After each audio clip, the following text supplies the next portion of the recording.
it does give it down here. All right, here we are at the Bloomsburg Fair. Me and Miss Sally on the Sky Ride. Wasn't here when we were kids, but it gives you a very good idea of how big this Bloomsburg Fair really is. Because it really is huge. Bigger than the Wisconsin State Fair, bigger than the Pennsylvania State Fair, bigger than the New York State Fair, and bigger than the Texas State Fair. We've lived in all of those places, we can guarantee that. These are the buildings that are always here, that give exhibits. And they have been here through 5 major floods at least, and still in business. Been here at least 60 years, if not more. Actually, probably more like 100 years. Over here, we have the Farm Museum.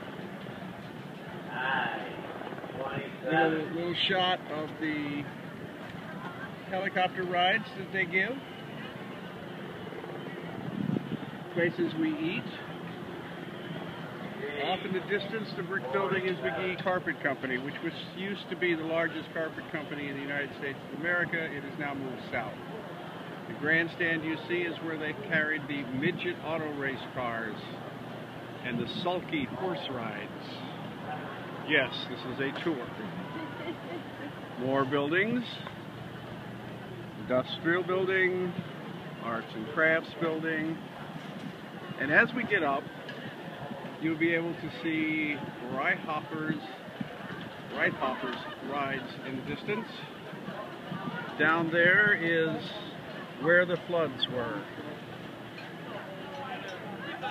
September 7th, 2011, we were here and we didn't get in. They canceled the fair. That's why we're here in 2013. And Reithofer's rides, they now have LEDs at night. We're coming at night, that'll be fantastic. Norman's saltwater taffy, been here ages. Same thing with Carl's caramel corn. And down here, there's the gyro place that we always get our gyros, right there. That's the Farm Museum. And here you see a ramp and so on because they have a figure 8 race this year in the infield. They also do a demolition derby now. They no longer do the midget car racing rides due to liability insurance. Hewlett's barbecue stand. Used to live right across the street from my wife's parents. They only had 1 stand. They now have at least 5 at the fair. Over there's potato pancakes, kielbasa, pierogies, noodles and cabbage. Should be familiar with most of the people in Wisconsin. Here is the French fry stand, where we always get French fries. We'll show you later the Evelyn French fry stand with our relatives. There's the cider from Millville, PA, where there is a huge carnival with fireworks on the 4th of July. And down there, the top of that gray building you see next to the red and white tent is the Catawissa Church stand. They've been here for roughly 90 years. WHLM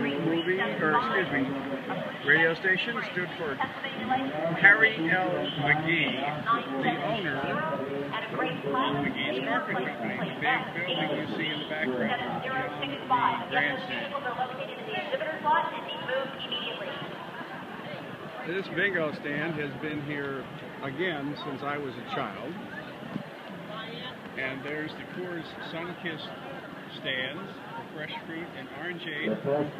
We used to come here as football players when we weren't supposed to be here, and the coaches would catch us and make us run laps on Monday. There's your figure 8. As you can see, the racetrack goes through mud, dirt, hills, everything. That's basically new. There's a new house that they built right next to the fairgrounds. The only time they have this kind of noise and commotion is 1 week of the year. Over distance there, in the mountains, to the left of that hill you see on the left is Catawissa, Pennsylvania. That is where I grew up. It's a town of about maybe 900 people at the time. In the distance, up on top of that hill, the buildings you see are Bloomsburg State University. Used to be a state teachers college. You okay? Oh, sorry. I just scared my wife. And this is the Midway. This is where all the carny folks go. This is where the stands are, the games, all that good stuff. And since you can see the end of the fairgrounds there, and you can see how extensive this is, that we used to live, by the way, about 2 blocks in that direction, straight ahead. Now you've seen the Bloomsburg Fair, we're going to stop the show.